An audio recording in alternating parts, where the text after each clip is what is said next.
Here at GeoDudes, we love geography. If you are watching this video, we know you do too. One of the more fascinating aspects of geography is learning how places are connected. It is even more interesting when the connection seems random and we can find an obscure reason for why the two random locations are connected. In modern times, this is easily represented by airline routes. Given how expensive it is to operate a commercial flight, there must be a heavy degree of interconnectedness between the two cities for an airline to justify servicing the route between them. In this video, we will discuss some bizarre routes that currently or used to be serviced by major commercial airlines. This is our first ever YouTube video, so we are so excited about the fact that you all are watching today, and we would really appreciate it if you liked the video and subscribe to the channel to watch more content like this. Without further ado, let's get into 6 of the most random flights to ever exist. We hope you enjoy. Seoul, South Korea, and Tashkent, Uzbekistan are both large cities with populations of 9 and 3 million people respectively. At the surface, they seem rather disconnected other than being large Asian capital cities. However, there is regular air traffic between the two cities. And it is not just one airline servicing this route, but many. Some of these airlines include Uzbekistan Airways, Asiana Airlines, and Qanot Shark. But why is there so much demand for this unlikely route? Well, interestingly, there is a large Korean diaspora in Uzbekistan known as the Koryo Saram. Given the border between modern-day Russia and the Korean peninsula, there were many ethnic Koreans living in the Soviet Union in the pre-World War II era. The amount of Koreans living in Russia was amplified by the fact that Japan conquered the Korean peninsula in the early 1900s. However, when Japan joined the Axis powers in World War II, Soviet leaders feared that the Koreans would spy on behalf of the Japanese who occupied the Korean peninsula. To avoid this potential security threat, Stalin deported the Koreans to Central Asian Soviet provinces like modern-day Uzbekistan or modern-day Kazakhstan. Today, there are an estimated 175,000 to 200,000 ethnic Koreans living in Uzbekistan. From 2012 to 2016, American Airlines regional affiliate American Eagle utilized 50-seat Embraer jets to operate a flight between Chicago and Kitchener, Ontario. Kitchener, Ontario is a Toronto suburb located about 60 miles north of the city. It is unsurprising that a flight connects 2 of the 10 largest North American cities, but why fly directly to a suburb? Well, located just 25 minutes away from the Kitchener airport is the University of Waterloo, who is an important R&D partner for BlackBerry. Yes, BlackBerry, the company primarily known for the original smartphone, was also headquartered in the city. In 2026, it is funny looking back at this because the BlackBerry phone has been long obsolete, and BlackBerry does not even sell phones anymore, despite still being a company. However, the original BlackBerry was cutting edge enough that people believed the company that produced it could innovate and outcompete the other massive tech companies on smart devices. In 2011, when the route was announced, the general manager of the Waterloo Airport said that 800,000 passengers traveled to the U.S. from the YKF airport every year.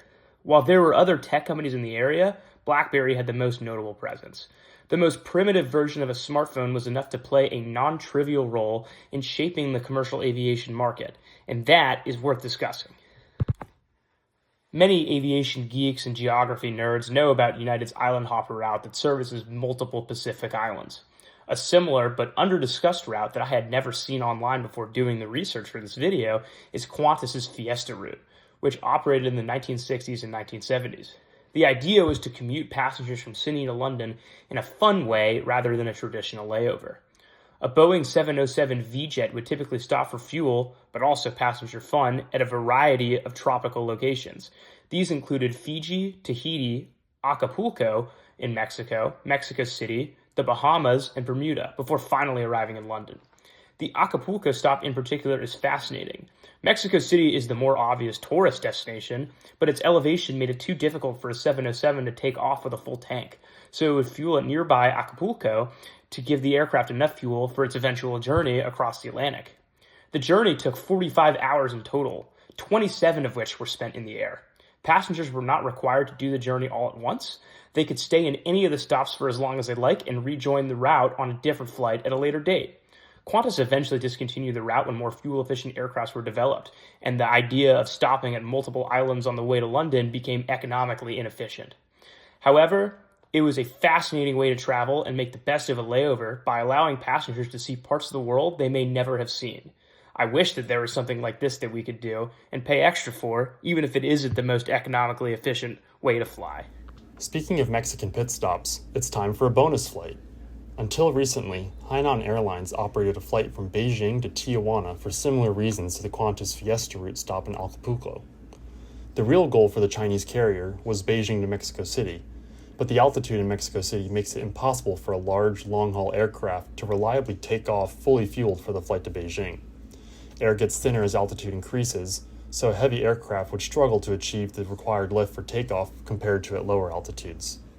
So much like Qantas, Hainan stops in Tijuana to refuel and let some passengers off or on who are traveling to the southern U.S. It's a simple tech stop that highlights the physical limitations of commercial flight. This service is no longer active, but there are talks about bringing it back. Next, Qantas currently operates a 12-hour flight that takes you, well, back to where you started. But make sure you stay awake, because you'll spend most of this flight taking in aerial views of Antarctica. It is perhaps the only Antarctica day trip on the market right now, and is offered by the Antarctica Flights Travel Company in partnership with Qantas. Passengers can book the roughly 12-hour domestic flight that brings you over the Antarctic continent and back from either Sydney, Melbourne, Brisbane, or Perth. While the trip is operated on a Qantas Boeing 787-9 and features full Qantas catering and service, it is not a traditional scheduled mainline flight, with only a handful of flights offered each year.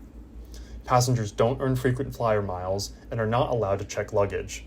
The Antarctica Flights Company manages all bookings and reservations.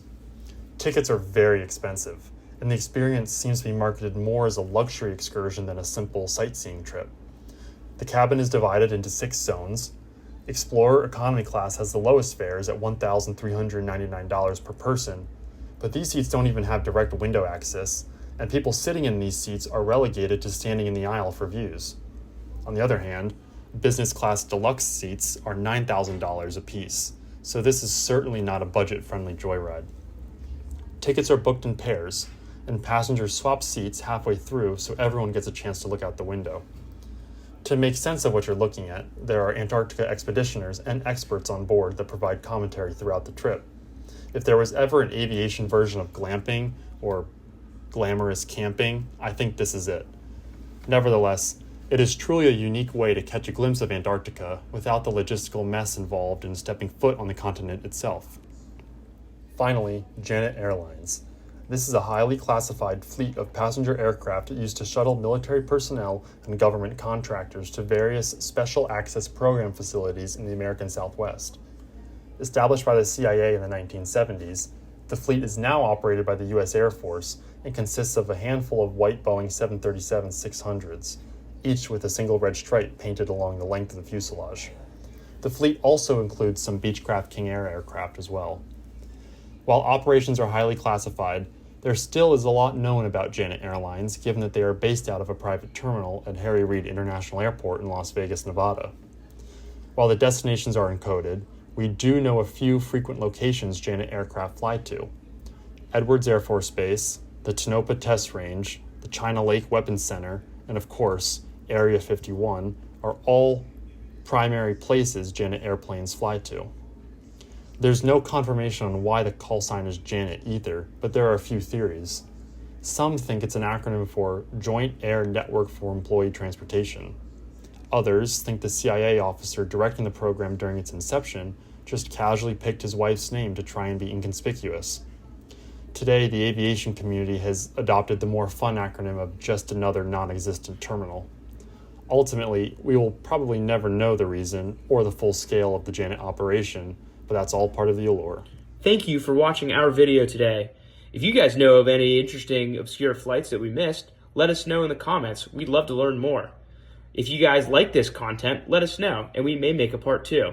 Remember to like and subscribe to see more videos just like this.